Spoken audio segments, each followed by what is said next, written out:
pensava, se o Inter faz um gol agora, ainda tem 10 minutos de doideira absoluta. Isso aqui vai virar um caldeirão, uma pressão, bola na área, goleiro na área, vamos ver o que acontece.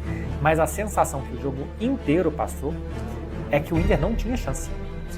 A sensação fria do jogo é que depois que o Flamengo fez 1-0, acabou. O Inter não vai ter força para fazer 2 gols no Flamengo, para começarem uma partida, mas principalmente da forma do Flamengo se defender.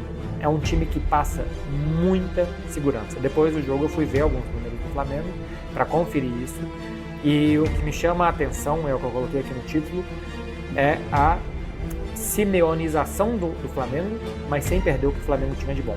Então fala nação, chega mais, já se inscreve aí no canal, galera, ativa o sino, deixa o like, que agora a gente vai assistir aqui um vídeo do Marcelo Beckler, simplesmente o Marcelo Beckler falando sobre o momento do Flamengo, falando sobre a vitória do Flamengo sobre o Internacional. O Flamengo se classifica da Libertadores para as quartas e jogando muito bem, venceu os 2 jogos e o segundo jogo foi o que mais chamou a atenção fora de casa, dominando completamente, e ele vai falar aí como ele enxerga essa vitória do Flamengo, como ele enxerga esse momento do Flamengo, e vai falar muito sobre o trabalho do Felipe Luiz também. Então, vamos ouvir aí o Marcelo Beckler, que entende muito de futebol, vai falar o ponto de vista dele, de como esse Flamengo está dominando a América do Sul. Créditos para o canal dele, claro. Na descrição deixaremos aí o link para quem quiser dar uma olhadinha. Ok? E vamos agora, galera, acompanhar aí tudo sobre o Marcelo Beckler falando sobre o Flamengo, Felipe Luiz. Aqui no fundo, isso aqui não é Barcelona. Estou no Brasil, uma parte desta semana por um compromisso pessoal. Então, como eu estou por aqui, eu tive a chance de assistir Flamengo e Inter, e eu tive a chance de ver todo dia a repercussão de Flamengo e Inter, todo dia do jogo, né? Acho isso interessante, primeiro, porque eu gosto de ver como é que os colegas estão trabalhando, quais são os temas abordados, se tem alguma coisa da comunicação simplesmente, e outras, as discussões referentes ao futebol e o que a gente teve desse Flamengo e Inter. Eu percebi que uma das grandes discussões da quarta-feira antes do jogo era se jogaria Bruno Henrique ou Pedro. Pedro, a capacidade de dominar, é um centroavante finalizador, e o Bruno Henrique, tanto a capacidade de um jogador do Flamengo ativar em espaço, né? Quando o Internacional subisse para tentar pressionar o Flamengo, você tinha um jogador muito forte para contra-ataques e para transições, como os comentaristas gostam de dizer. Isso quase saiu 2 vezes, 2 jogadas que o Bruno Henrique se posicionou mal e ficou impedido, mas ele teria, se tivesse um pouco mais atento, 2 chances claras para marcar, acabou marcando, mas os gols foram anulados. E a capacidade também de um jogador a mais de pressionar quando o Flamengo não tivesse a bola. E a escolha do Davi Luiz, do Felipe Luiz, por um jogador que pressionasse a saída de bola do Inter, que ajudasse a piorar o jogo do Internacional desde atrás, e também que o Flamengo tivesse essa chance de correr em transições, me chama muito a atenção. Antes de mais nada, só para ser um pouco cronológico, e eu não vou fazer um comentário específico sobre o jogo, ou muito específico sobre o jogo, é um absurdo os papéis picados, né? Realmente a festa é linda, visualmente é muito bonito, mas não pode que o Inter seja tão desorganizado que alguém não saiba a hora de ativar aquilo ali. É um erro que não pode acontecer. E segundo, que não seja combinado com a Conmebol, que a Conmebol não tenha nada a fazer sobre a organização de algo que é o evento dela. Então não sei nem se a Conmebol deveria ter permitido que já tivesse tudo armado antes, porque isso até poderia ser usado por uma arma durante o jogo, né? É um dia ruim para falar sobre arma, né, no futebol sul-americano, mas enfim, poderia ser usado como um recurso maligno durante o jogo, de o Flamengo tá pressionando, o Internacional já tem o placar, solta papel picado para esfriar o jogo, e depois alguém errou, apertou o botão errado. Então a Conmebol tem que saber tudo o que vai acontecer no evento dela. Eu linko muito com a Liga dos Campeões. Em um dia de Liga dos Campeões, o estádio é da UEFA, não é do clube, é um território UEFA. Tiram os patrocínios, a UEFA toma conta de todos os acessos, de tudo, porque no final das contas é a cara da competição que está sendo mostrada e não pode ser uma má cara, né? Não pode ser uma imagem ruim, como aconteceu. Enfim, muito ruim, prejudicou o Inter, eu acho. Atrapalhou que o Inter entrasse logo depois que os times entraram, com a torcida muito quente, com uma pressão muito grande para o início do jogo contra o Flamengo. E no final das contas, o Flamengo, quando virou só futebol, o Flamengo conseguiu vencer. Um jogo que começou ruim, muito tenso, bola para cá e para lá, assim, meio que pernada para todo lado, até que a bola se assentasse e o Flamengo vencesse o jogo. O que me chamou a atenção durante toda a partida é que o Internacional sempre esteve a um gol de voltar para o jogo. Ou de fazer um gol quando estava 0-0 e de levar o jogo para penalidade, ou de quando estava 1-0 para o Flamengo, o Inter fazia um gol e ter, até os 40 do segundo tempo, até antes do gol do Pedro, eu pensava, se o Inter faz um gol agora, ainda tem 10 minutos de doideira absoluta. Que isso aqui vai virar um caldeirão, uma pressão, bola na área, goleiro na área, vamos ver o que acontece. Mas a sensação que o jogo inteiro passou é que o Inter não tinha chance. Assim, a sensação fria do jogo é que depois que o Flamengo fez 1-0, acabou. O Inter não vai ter força para fazer 2 gols no Flamengo. Tem alguma coisa a ver com o Internacional, a inoperância dos seus atacantes, né? Tem problema de Borré, de Ener Valencia, que já nem estão contando mais, apesar dos salários que tem, para começarem uma partida, mas principalmente da forma do Flamengo se defender. É um time que passa muita segurança. Depois do jogo eu fui ver alguns números do Flamengo para conferir isso, e o que me chama a atenção, é o que eu coloquei aqui no título, é a simeonização do Flamengo, mas sem perder o que o Flamengo tinha de bom.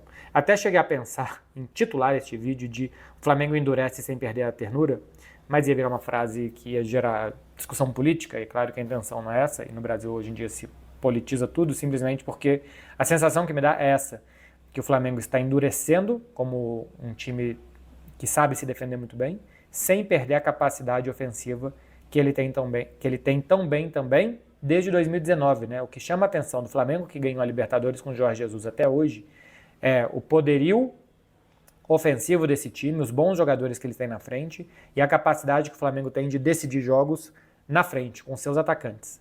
Mas agora o time do Felipe Luiz também é capaz de decidir os jogos na defesa, se defendendo muito bem e sofrendo muitos poucos gols. O Internacional, nos 180 minutos, quando o Flamengo finalizou 3 bolas no alvo. Em 180 minutos, o Inter chutou 3 bolas no alvo do Flamengo. Ontem só uma. Um chute no primeiro tempo, teve uma bola na trave, não conta como bola no alvo, a principal chance do Internacional. Na Copa do Brasil, que o Flamengo caiu contra o Galo, foram 6 bolas no alvo do Atlético nos 180 minutos. Só. O Atlético finalizou muito mais, acho que no primeiro jogo finalizou 18, no segundo 14, no primeiro jogo 14, depois na Arena MRV finalizou 18 vezes contra o Flamengo, mas poucas no alvo, poucas chances do Flamengo dar para os seus adversários. Os adversários criam muito pouco contra o Flamengo, pela capacidade que o time tem de pressionar bem, de se sentir confortável atrás, por como o Felipe Luiz está conseguindo colocar na cabeça de bons jogadores, jogadores futeboleiros, né? Jogadores que gostam da bola no pé, também uma capacidade de trabalhar muito bem sem a bola e de se defender, mas isso tudo sem perder as características ofensivas. O Flamengo está longe de ser um time defensivo, o Flamengo é hoje um time que se defende bem e que ganha jogos e classificações por se defender bem. O Flamengo é a melhor defesa do Campeonato Brasileiro e quem tem menos finalizações por jogo recebidas, né? O Flamengo recebe em média 9,1 finalizações no jogo, isso não é no alvo, finalizações totais. E o Palmeiras, que é um time muito mais reativo, a opção de jogo do Palmeiras, por mais que já tenha sido campeão brasileiro com o melhor ataque, é de um time que reage muito mais do que propõe. O Palmeiras é o segundo com uma média de 10,2. O Flamengo recebe, em média, uma finalização a menos do que o Palmeiras por jogo, 10% menos, para vocês matematicalizarem a coisa por aí. Mas o que me chama mais atenção, eu peguei aqui para olhar a evolução na 19ª rodada do Campeonato Brasileiro. Esse ano está tudo bagunçado, mas o Flamengo tem 19 jogos. Na 19ª rodada do Campeonato Brasileiro, desde aquele Flamengo de 2019, o que a gente tinha de ataques e defesas, gols marcados e sofridos. E o que dá para perceber é que o Flamengo tem um número de gols muito parecido com ele próprio Flamengo e com os melhores ataques desses últimos 6 anos do futebol brasileiro, 7º se a gente contar esse ano também. O Flamengo marcou 36 gols até aqui. No ano passado o Flamengo tinha essa altura do campeonato o melhor ataque, com 33, muito perto. Em 2023, o melhor ataque não era do Flamengo, se eu não me engano, que era do Botafogo, 35, mas o Flamengo tinha 31. Em 2022, esse ano o Flamengo tinha bem menos gols, tinha 26 gols só marcados, uma diferença bastante grande. Esse ano é fora da curva do Flamengo, o melhor ataque tinha 31. Em 2021, o Flamengo tinha o melhor ataque do campeonato, com 38. Em 2020, o Flamengo tinha o melhor ataque com 33. E em 2019, o Flamengo tinha o melhor ataque com 42. Então a gente pega aqui um ano de 42 gols do Flamengo, bem mais do que os 36 de agora, e um ano de 26 gols do Flamengo, bem menos que os 36 de agora. O resto, meu povo, 33, 35, 38 e 33. Tudo muito pertinho ali dos 36 gols marcados, né? Só que se a gente olha os gols sofridos, o Flamengo tem a melhor defesa do Campeonato Brasileiro pós 19 rodadas, tomando 9 gols. Disparado, tá? Ano passado a melhor defesa tinha tomado 14 e o Flamengo tinha tomado 20. Em 2023 a melhor defesa tinha sofrido 11 e o Flamengo 24. Em 2022 a melhor defesa tinha sofrido 13 e o Flamengo 18. Em 2021, a melhor defesa 16, o Flamengo 20. Em 2020, a melhor defesa 15, o Flamengo 25. E em 2019, a melhor defesa 12 e o Flamengo 18. Então, se a gente for olhar, tirando esse ano, a melhor defesa do Flamengo nos últimos 6 anos, depois de 19 rodadas, tinham sofrido 18 gols, que é o dobro do que o time tomou agora. Os melhores ataques do Flamengo, 38 e 42 gols nesse período, que passam o desse ano, um tem 2 gols a mais e o outro 6 gols a mais do que o Flamengo. E a melhor defesa tem pelo menos 9, pelo menos 2 vezes mais gols sofridos. O time toma metade dos gols do que o Flamengo, muito competitivo, dos últimos 6 anos. E marca uma quantidade muito parecida de gols do Flamengo dos últimos 6 anos também. Se a gente for contar agora o 7º ano. Ou seja, o time continua atacando bem, continua com jogadores decisivos, continua com muitas opções para entrarem, para mudar o jogo, fruto da capacidade de investimento que o Flamengo tem, da capacidade econômica que o Flamengo tem de sair comprando jogador.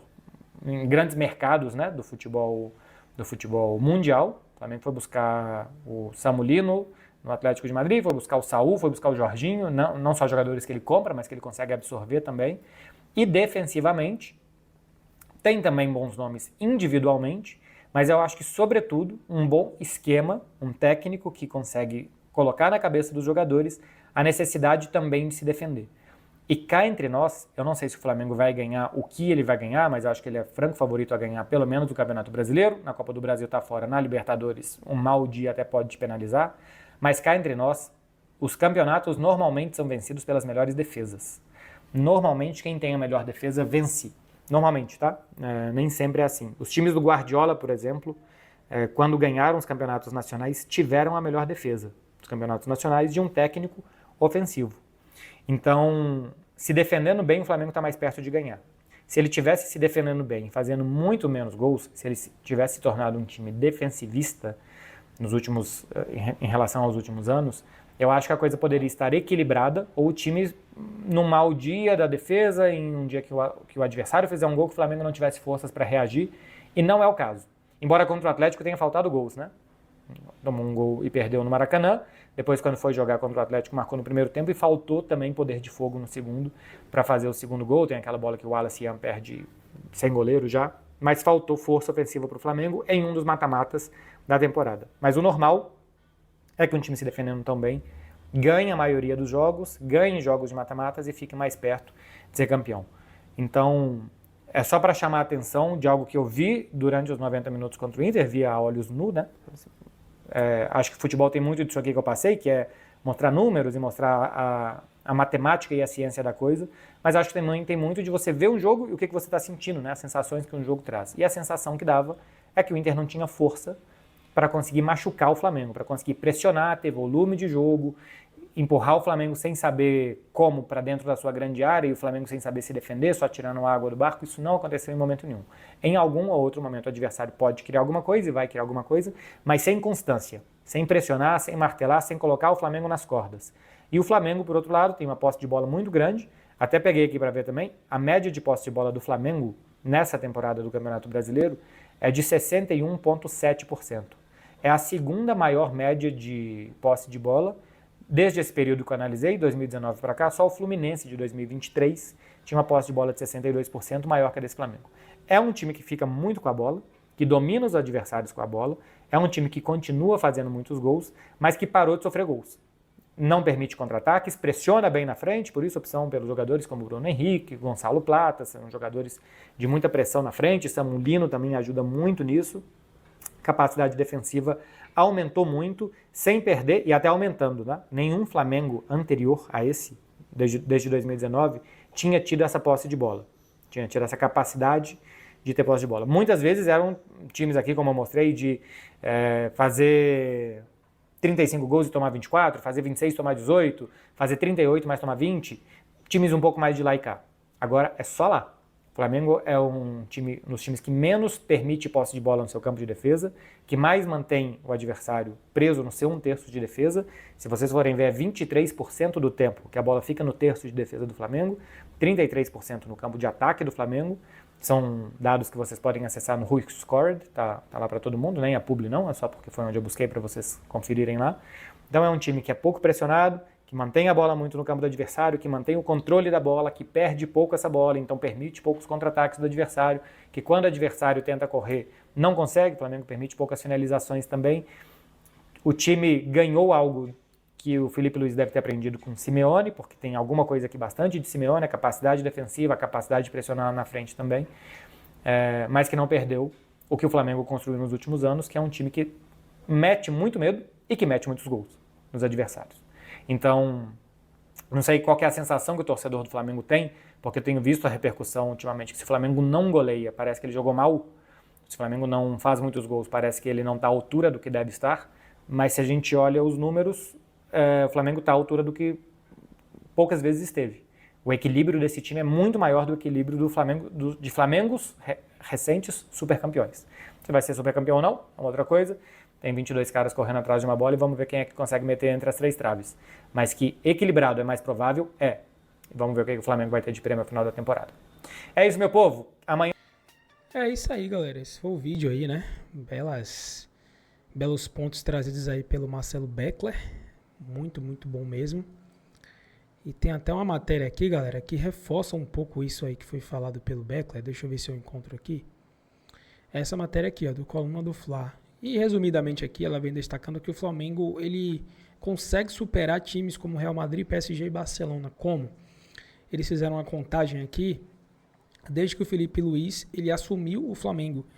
E de lá para cá, de outubro até agora, o Flamengo venceu 43 jogos, né? Perdeu muito pouco, né? Venceu muitos jogos. Enquanto o PSG tem 42 vitórias, o Real Madrid 39 e o Barcelona 37. Então, esse Flamengo do Felipe Luiz tem sido algo impressionante mesmo. Impressionante. Porque são muitas vitórias, né? E são vitórias que são nesse estilo aí, né? No estilo contra o Inter, dominando o time, se defendendo bem, tomar pouquíssimos gols. Só um time conseguiu vencer o Flamengo por mais de 2 gols, que foi o Bayern de Munique na Copa do Mundo de Clubes. Só esse time, nenhum outro conseguiu vencer o Flamengo por mais de 2 gols. Quando o Flamengo perdeu, foi sempre de 1 gol de diferença, como foi contra o Cruzeiro, né, que perdeu de 2-1. Mas é muito difícil perder, o Flamengo não perde, e quando perde é sempre de 1 gol ou empata, mas geralmente ganha. E quando o Flamengo ganha, o Flamengo sempre ganha ali, de uma maneira que fica claro que foi superior ao adversário. E isso é algo impressionante. Felipe Luiz tem feito um trabalho espetacular, né? Tem tudo para esse ano, na minha opinião, vencer Libertadores e Campeonato Brasileiro. Se isso vai acontecer, só o tempo vai dizer, né? Mas o Flamengo tem um bom time que está ainda em evolução. Tem que lembrar disso. Samuel Lino chegou agora, Jorginho chegou há pouco tempo, né? Se você pegar, tem Carrascal chegou há pouco tempo, Saúl chegou há pouco tempo e vários outros que estão se habilitando ainda. Quando esse time todo tiver bem organizadinho, bem entrosado, vai ser muito difícil, né? Chegar na sua plenitude física. Aí vai ser muito complicado para qualquer time bater o Flamengo, certo? Então, esse foi o vídeo aí. Quero que vocês comentem se vocês gostaram, né? O que foi que vocês acharam aí dessas palavras do Marcelo Beckler, ok? Esse foi o vídeo. Agradecemos a vocês. Até o próximo. Fui.